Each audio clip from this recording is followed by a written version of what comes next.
This is gonna take crackerjack timing, Wang. Total concentration. You ready, Jack? I was born ready. Welcome back to Thinking Critical. This is Wes.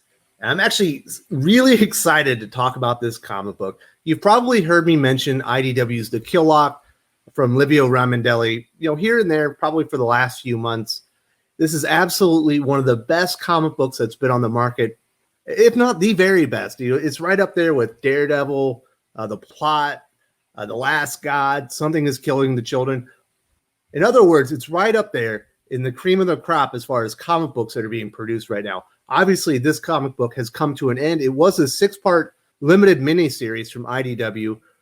They essentially have a reputation as being like the licensee comic publisher. And that's really too bad because they've had some really, really good original source comic books come out the last few years. The Highest House was a great fantasy comic. That one comes to mind. Right now, we're about to get the second volume of Kanto, which is a fantastic all-ages fantasy-type comic book. And the Kill Lock, which we're going to talk about today, he's a veteran creator with IDW. He's worked on the Transformers franchise quite a bit.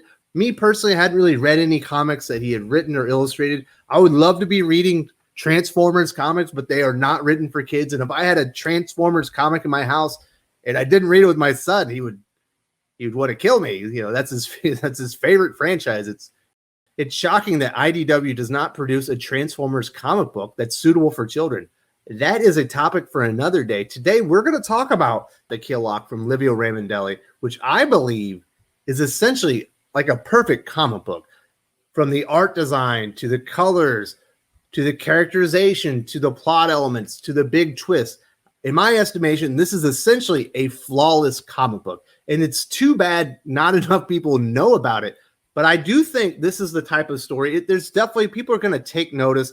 The quality is just too good for this not to make an impact and be known over time.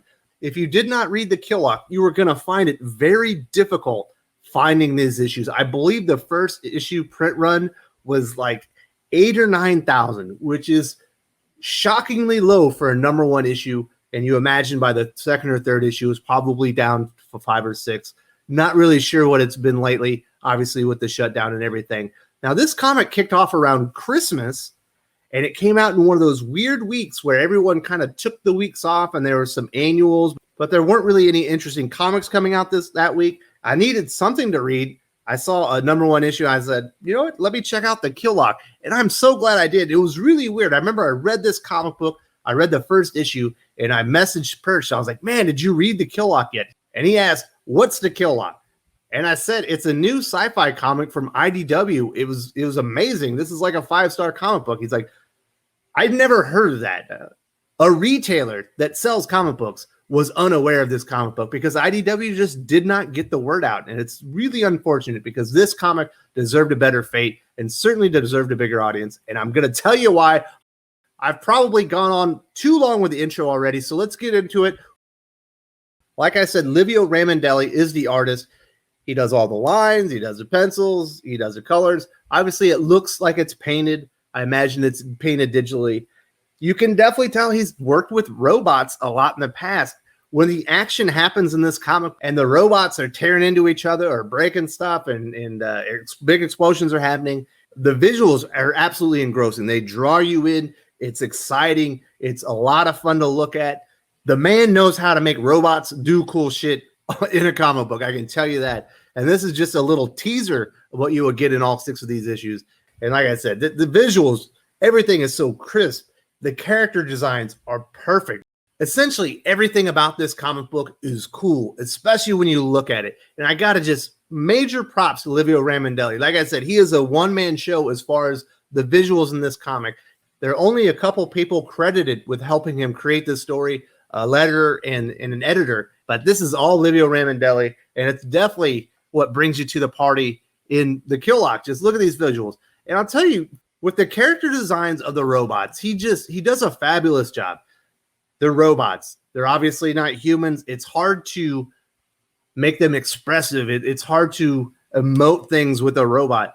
And in this world, robots do have emotions. They do have feelings. They're essentially sentient beings. Livio Ramondelli does a phenomenal job bringing character expression to these 4 robots that are part of the Kill Lock team. And we'll get to what that means here in a few moments. Just look at this. Look at the guy on the bottom, the Artisan. Doesn't he just look menacing? Everything about him looks evil, just the way he was designed. And there are some truly frightening images associated with that character throughout this comic book. Up in the top right, that character is called the Laborer. He's just like a basic robot that was created out of spare parts. Not a lot going on with the facials, but Livio Ramondelli brings him to life. You can see what that character is feeling, what that character is going throughout the story as the plot unfolds. Just exceptional work artistically on the part of Livio Ramondelli. The art direction in this comic book, like I said, is flawless. The framing of the characters to make you feel certain things about them. When he wants you to feel sorry for a character, he does it very well. He uses a lot of color theory throughout this comic, and you can kind of see by the end, when it all comes together, you can see he was kind of telling you things earlier in the comic about these characters without telling you, just by using expressive colors throughout this comic book. So I probably gushed about the art enough. So let's kind of move into the characters themselves. Well, we'll start out with a plot. The comic book is called The Kill Lock, and the Kill Lock essentially is, if this robot universe, if you do something wrong and you're tried and you're convicted, you get put in the Kill Lock. Your program is connected to 3 other robots, so there's 4 robots in a Kill Lock. You're all connected together, and when one of these robots dies, their processor shuts down. They all die. It's essentially a death sentence. We learn these 4 characters here have been put in the Kill Lock. They basically have to work together, count on each other to keep each other alive until they can find what they call the cure. Essentially, they know that the creator of the Kill Lock is out there. They need to go find that robot so they can release them from the Kill Lock and they can go all on their merry way. But there's a wrinkle in here because we have these 4 characters. The Artisan is definitely the standout character of this comic book. He is absolutely psychotic. It's essentially hinted at through the very first 4 or 5 issues that he was doing illegal experiments on other robots and dismembering them and doing all kinds of cruel and insane things. And when he interacts with other characters, even these 3 here, he is absolutely psychotic. He is a sociopathic robot, but he's absolutely hilarious. The way that Livio Ramondelli writes him, he is a lot of fun to read. But like I said, he's absolutely insane. The other character we have here is called the Wraith. He is essentially presented almost as like a paragon. He's essentially a warrior class of robots. He's ginormous compared to the other 3, and he's part of the Legion, which is like a robot crusade. And there are planets out there with these robot cultures, and when they disintegrate and they start devolving into criminal behavior, things that go against the core principles and values of their robot overlords, they send in the Wraith from the Legion, and they essentially cleanse the planet. And by cleanse, I mean they kill everything so that culture can be restarted, because that robot culture went off the path and they are no longer worthy of living. And that is what he does. And it's never really confirmed why he has the Kill Lock until the very last issue, which I'm going to get here in a bit. But it's very well executed. I like this character a lot. He doesn't talk a lot, but when he talks, you definitely want to listen. The next one we got to talk about is the Laborer. Like I said, he's essentially made of like scrap parts. These robots just do like the day-to-day mundane things in the robot culture. And this particular robot, he's addicted to the hooch. He's an alcoholic robot. And along the way, we learn this very early in the story. While he was out drinking at the bar, he was derelict of duty. He made a mistake in his job, and a lot of robots died because of that. They were destroyed, and that is why he got the Kill Lock. And he's the second character that we learned why he was sentenced to death. And now we get to the wild card, the kid. And I'll read the description here. A true innocent and unfinished model sentenced for being defective in the eyes of the society demanding perfection. So essentially, the kid here, he's an unfinished robot. They did not finish him when they were creating him. And because he's not perfect, he must be destroyed. And that is what brings the other 3 robots together. They all understand they probably deserve to die. And they don't much care, to be completely honest. But once they find out that the kid is an innocent, he truly never did anything to earn this other than not being perfect in the eyes of his creator. It bonds them together, and they decide they're going to work together to free him from the Kill Lock, because they decide he deserves a life. He deserves to go and live his life because he did nothing wrong. The kid is the call to action in this hero's journey, if you want to think about it that way. The Artisan, which is an engineer, basically like the highest class. These are the guys that design all the other robots. The Wraith, the big warrior, the laborer, who's basically looked down upon because he's just an everyday blue-collar worker. These three are going to fight tooth and nail to make sure the innocent makes it through this alive, and then they cure him from the Killock because he didn't deserve it. And that is essentially the plot. They start going from planets to planets, searching for the creator of the Killock so they can find the cure and save themselves. And there's some really interesting stuff that happens along the way. The laborer does have a relapse. He's supposed to be looking out for the kid while the Wraith and the Artisan are out kind of doing some business and kind of trying to figure out where the creator of the Killock is. The laborer finds a bar. They offer him half-price drinks. He goes in there. He gets drunk.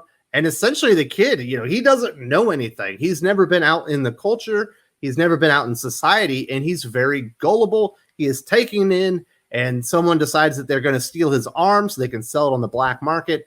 He goes back and he finds Wraith. He finds Artisan. And he tells them what happened. They do go and find his arm. They go get it and they blow a lot of stuff up. I think they might even blow like the whole planet up when they do that one. They're so pissed off about it. And they're certainly not happy with the laborer, who essentially with his relapse did grave and substantial harm, potentially long-term harm to the kid. It's pretty sad. He can say that he feels a lot of guilt, but there's almost like he can't do anything about it. He is truly an addict, to the drink. And I think it was an interesting choice for that robot, to have an alcoholic robot. Certainly we've seen things like that, throughout science fiction, but it's done very well in this case.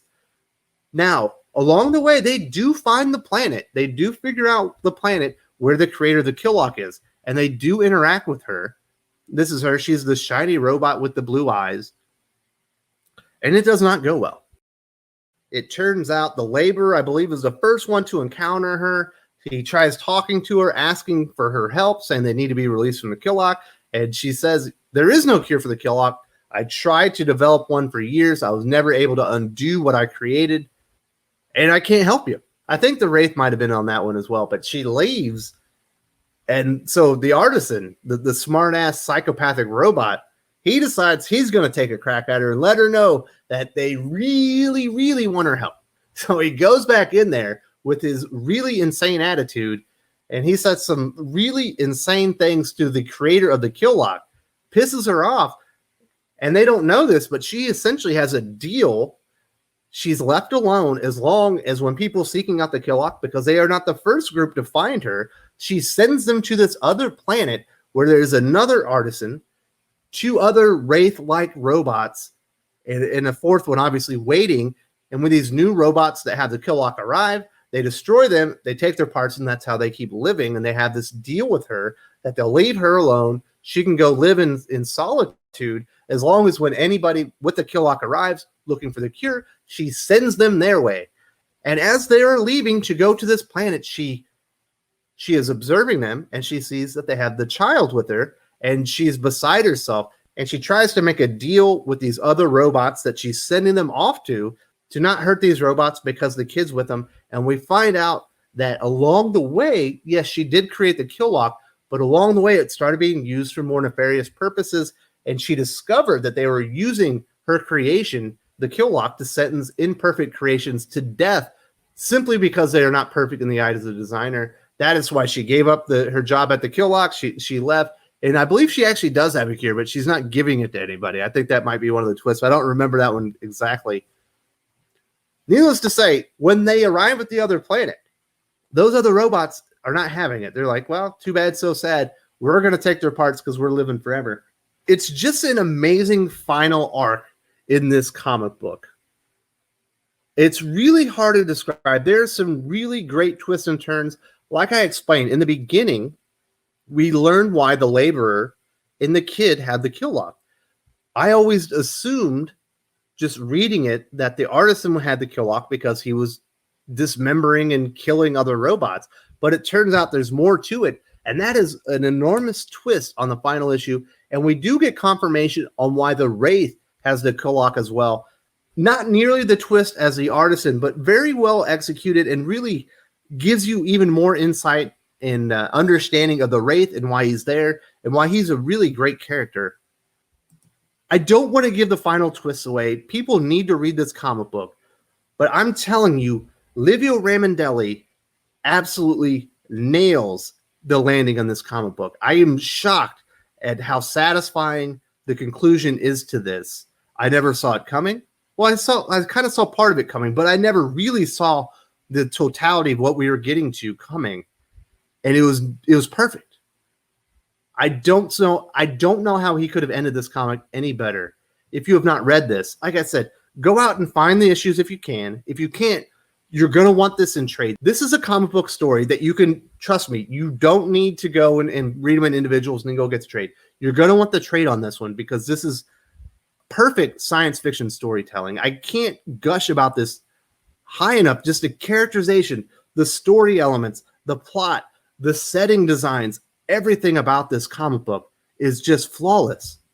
And what he has created here, I hope that this is a new, like, self-contained science fiction universe. I don't think that they can really carry on with the Killlock as a story. I don't think we'll get the Killlock Volume 2. I could see how they could do it, but it would be really strange. It would be hard to do. But after seeing what Livio Ramondelli did with the Killlock here, I would be on board. I would certainly read all the issues just based on what I read here because I would imagine I'm going to enjoy it. But I hope he doesn't do that. I hope they revisit this universe, maybe have one of the two of these characters in it, but kind of look at some other aspects of it because we've only seen this one tiny little corner with a few planets and a little slice of the cultures and some of the things happening in this universe, and it's phenomenal. And I really hope he gets an opportunity to build upon that. And this is why it's so depressing what we're seeing happen with IDW.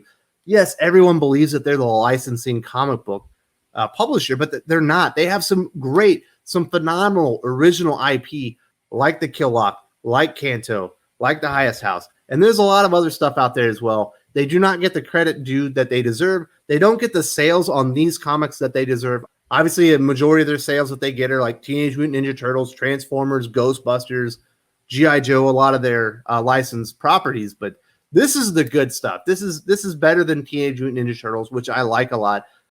Everything works in this flawlessly, and he doesn't waste any pages here either.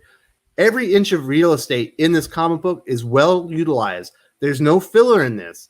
He gets to the story. He tells a deeply engaging, well-constructed story, and it's perfect. I love it, and I hope you do too. I hope if you didn't check it out, I hope you do check it out. If you read it as well, please let me know what you think. And I imagine I'm going to hear a lot of people, if they do comment, saying this is an amazing comic book because it is essentially flawless, in my opinion. If you enjoyed this video, please give it a like. I would appreciate it very much. It helps us attract more views for the channel. Subscribe for future commentary, comic book news, and reviews. And don't forget to ring the bell for notifications. If you want to talk comics, movies, and much, much more, you can follow me on Twitter at Wes_from_TC. With that, Salamat Po, and I'm out.